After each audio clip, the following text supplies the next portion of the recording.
2024 সালে বাংলাদেশের হয়ে সর্বোচ্চ উইকেট নিয়েছেন কে? সাকিব, মুস্তাফিজ, তাসকিন? উত্তর হচ্ছে 2024 সালের বাংলাদেশের হয়ে সর্বোচ্চ উইকেট নিয়েছেন আমাদের বাংলাদেশের একমাত্র লেগি রিশাদ হোসেন।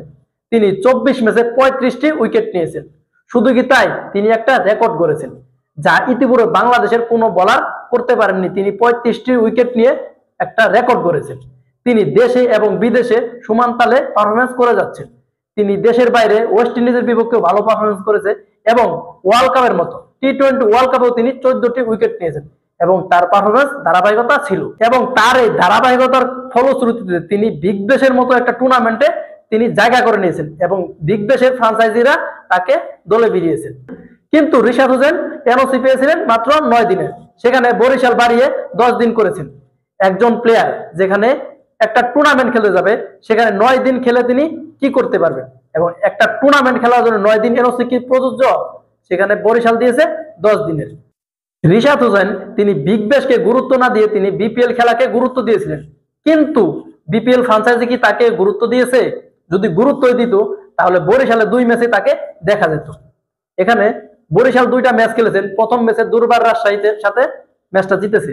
প্রথম ম্যাচে দুর্বার রাজশাহী 196 রান করে, যদিও বরিশাল ম্যাচটা জিতেছিল, কিন্তু দুর্বার রাজশাহী বরিশালের বোলারদের বল খেলেই 196 রান করেছিল এবং দ্বিতীয় ম্যাচে রংপুরের সাথে তারা বাজেভাবে ম্যাচটা হারে। এখানে অবাক হওয়ার বিষয় হচ্ছে তাদের কোচ মিজানুর রহমান তিনি বলেছিলেন রিশাদ হোসেন একজন গুরুত্বপূর্ণ প্লেয়ার, দলের কম্বিনেশনের কারণে তাকে দলে নেওয়া হয়নি, তাকে দিয়ে খেলানো হবে।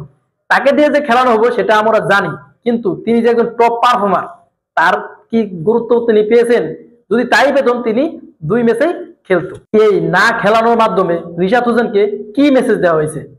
মেসেজ দেওয়া হয়েছে এটাই যে রিশাদ হোসেন ছাড়াও তাদের টপ 11 সাজানোর মতো প্লেয়ার আছে।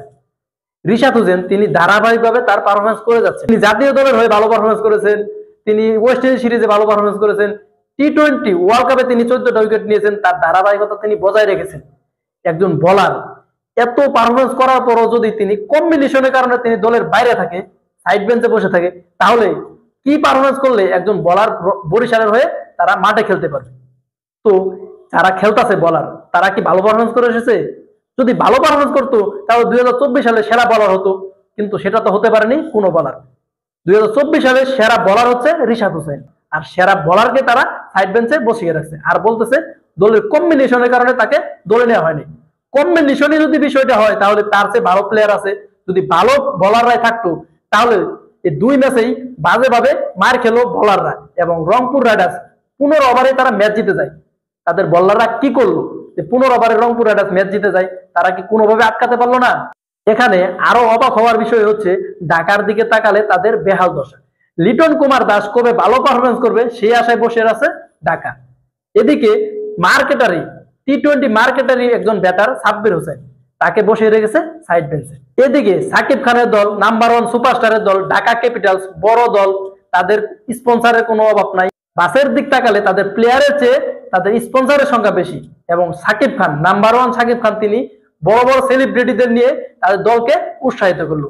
তার বিনিময়ে তারা মাঠের খেলায় হ্যাটট্রিক করলো। তারা কি হ্যাটট্রিক করলো? পরপর 3 ম্যাচ হারলো। এখানে আরো অবাক হওয়ার বিষয় হচ্ছে হাবিবুর রহমান সোহানকে তারা খেলাচ্ছে না, যেখানে এনসিএল কাপিয়ে এসেছে হাবিবুর রহমান সোহান। তিনি সবচেয়ে বেশি স্ট্রাইক রেটে ব্যাট করতে এসে তাকে 1 ম্যাচ খেলে বাদ দেওয়া হয়েছে ম্যাচ কম্বিনেশনের কারণে। লিটন কুমার দাসকে তারা বারবার সুযোগ দিচ্ছে, ভালো খেলবে কবে। আপনারা থাকেন আপনাদের টিম কম্বিনেশনকে নিয়ে, আর আমরাও দেখি লিটন কুমার দাস কবে ভালো খেলে।